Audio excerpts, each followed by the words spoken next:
match natin. So, ayan, meron tayo nabiling beef. Ayan. Slice ko lang siya into cubes. Naka-stripes lang din. Mix na yun. Ibabad natin yung mga sisi sa Pepsi. Since may natira akong Pepsi, oh. Pepsi, naubos na. So, last na yan. Since wala na rin siyang spirits, babad natin itin. Ayan. So, mix this together ng very, very light. Then, balikan natin. Siyempre, kailangan natin takpan. Lagyan natin ng bawang.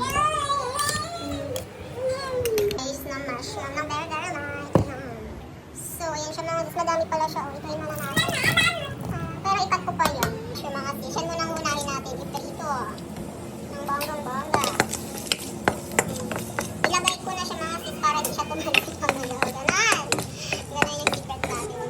Para di tumalsik. Di pa masyadong may ilagay mo na. Ganon. Diba? Takpan muna natin mga sis. Yeah, para medyo natakpan siya. Ayan, ganon.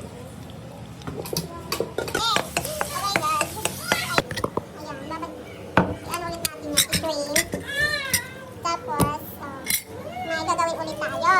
Ganyan siya. So, nag-golden brown na nga, diba?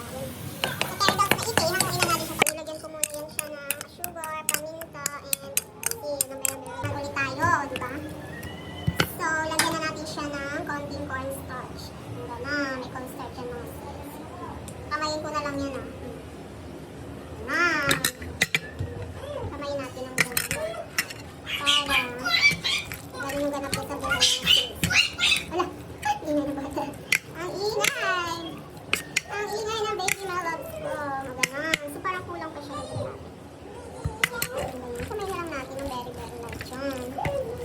So, start na natin siya.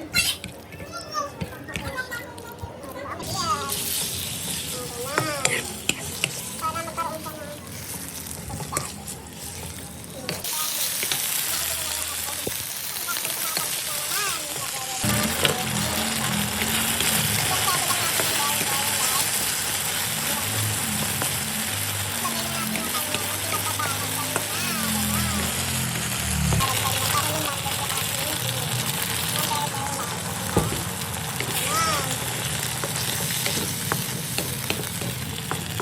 siyempre lagyan natin muna ng chocolate kasi nag-antay ng water.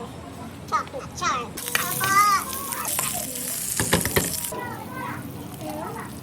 Kasi malabot na yung beef natin. Medyo matigas mga sis yung beef. My God, it's your sauce. Ayan siya mga sis. Ilagay ko na yung second batch natin sibuyas. Saka yung onion. Ayan, mabango na siya. So, ayan, pinagtawag natin. Beef na siya. Dito pa rin na yung ganap natin. Creamy siya ng very, very light. Ganyan. Oh, creamy yan. O, diba? May bit. Fish. Sarap. O, diba? Bonggang sarap. Yan. Beef mushrooms. And